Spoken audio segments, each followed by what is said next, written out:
नियति है, ये प्रकृति है।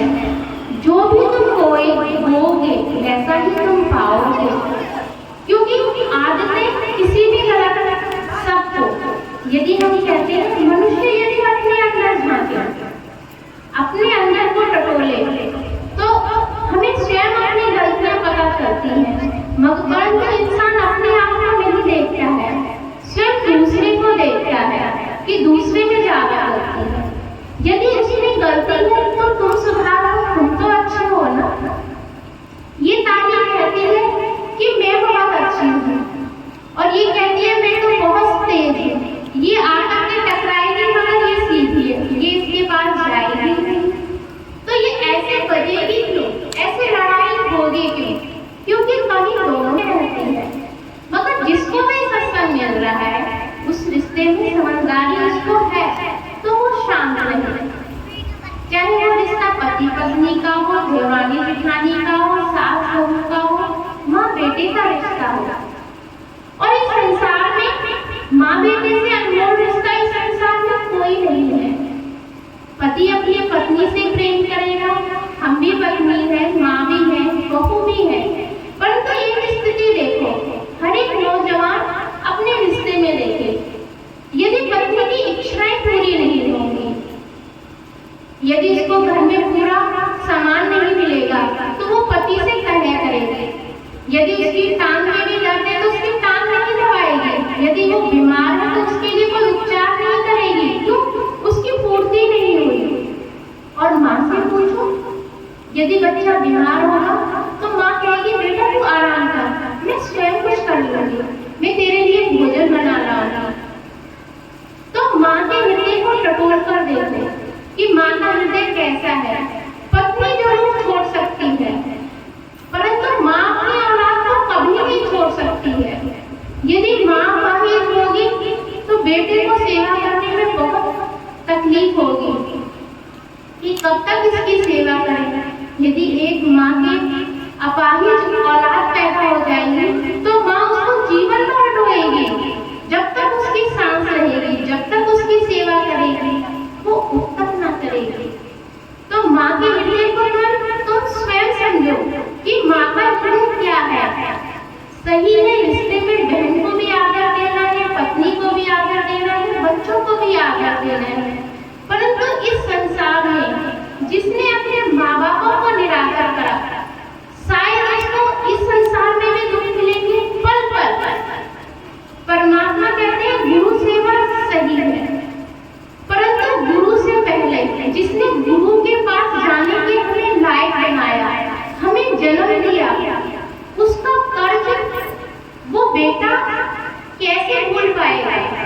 आज हम गुरु के पास जा रहे हैं, गुरु के हम पैर छू रहे हैं, माता एक कोने में खड़ी है और तुम उसका निरादर करके जा रहे हो। क्या वो गुरु खुश होगा? क्या वो परमात्मा तुम्हें आशीर्वाद तो देगा, परंतु अंदर ही अंदर वो कहेगा जरूर कि बेटा तू मेरा तो आदर कर रहा है, मगर इस आदर लायक तुझे बनाने के लिए, इधर आने तक के लिए जिसने तुझे पैदा करके इस लायक बनाया, तुझे इतनी समझ दी कि आज तू गुरु के पास आ रहा है। और उस माँ का निरादर करते हुए यदि हम गुरु का कितना भी भजन सिमरन करें, हमें हर पल दुख मिलेंगे, क्योंकि माता और पिता से ज्यादा इस संसार में कोई देवी देवता नहीं है। आज हम आठवें का व्रत रखें, चाहे आप कोई भी व्रत रखें, वो सब व्यर्थता है। यदि हम अपने सास ससुर का निरादर करते हुए किसी भी देव को प्रसन्न करने की कोशिश करें, चाहे वह देवी हो, गुरु हो, चाहे कोई देवता हो या कोई अड़ोसी पड़ोसी हो, किसी को भी खुश करें, हम कभी अपने जीवन में खुशी ना पाएंगे।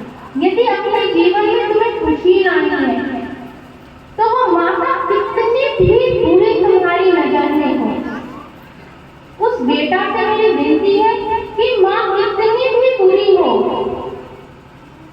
मगर जिसने जन्म लिया है उस जन्म का कर्ज बेटा अपनी सांस, अंतिम सांस तक नहीं चुका पाएगा।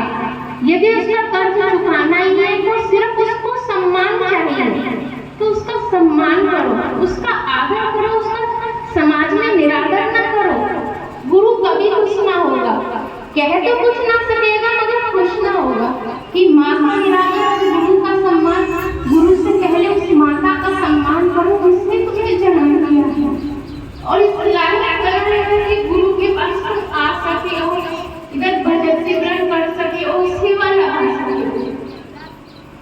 तो हर उस युवक से, उस बेटे से मेरी प्रार्थना है, यदि जीवन में कुछ पाना है, सुख पाना है, तो सुख तुम्हारे स्वयं के पास है। पत्नी ने कुछ कह दिया, किसी और ने कुछ कह दिया, या तुम्हारे दिमाग में विचार बना लिया कि माँ का उसको ज्यादा चाहती है। तुम सोचो तुम अपने औलाद में से किसको ज्यादा चाहते हो।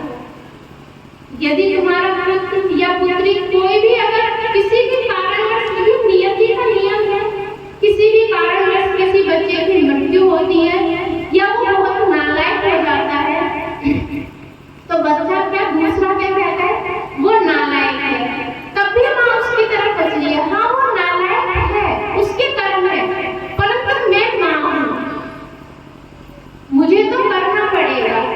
यदि तुझे तकलीफ होगी तो तेरे दुख में भी मैं आई, मैं रोने के लिए आई, मैं रोई, मैं तड़पी, क्योंकि जब देखो दुख था, अब किसी और को दुख, तो अपनी समझ को विस्तार पूर्वक लेके आओ कि हमें जीवन में क्या करना चाहिए। जिसके जीव ने अपनी माँ का निरादर करा वो संसार में कुछ ना पा पाएगा। बहू तो दूसरे घर से आती है, उसे सिर्फ अपनी माँ अच्छी लगती है, क्योंकि सास को माँ बनाना किसी बहू के बस की बात नहीं है। 100 में से एक आदमी कुछ ऐसे होंगे जो कि अपनी माँ को, अपनी सास को अपनी माँ के रूप में समझ सके। कहते हैं सुख यदि लाना है तो ठीक है, अपनी माँ भी है, अपनी सास भी, सास में बहुत अवगुण है, मगर तुम तो अच्छी बहू हो, तो तुम निरादर कैसे कर देते हो। और निरादर करके तुम सोचते हो कि हम खुश रहे, नहीं। सब्जी के अंदर, खीर के अंदर नमक डाल के सोचते हो हमें खीर का स्वाद है, खीर का स्वाद कैसे आएगा, कैसे हम इसके अंदर खीर का स्वाद, कैसे उस मेवे मिष्ठानों का स्वाद लेंगे। तो अपने जीवन में हम ये अपने आप बोलते हैं और फिर परमात्मा से हम कहते हैं हम दुखी के, दुख के कारण हम स्वयं अपने आप हैं। तो इसीलिए हर एक जीव ये सोचे, हर एक बहुएं, हर एक बहनें ये सोचे कि हमें अपने जीवन में क्या करना है, कैसे हमें अपने जीवन, क्योंकि सुख और दुख कहाँ है, ये कहीं ऊपर से नहीं आते हैं, कोई आकाश में से कोई परमात्मा किसी के लिए दुख और सुख नियोजित नहीं करता है कि ये तुम्हारे लिए सुख है। हम स्वयं अपने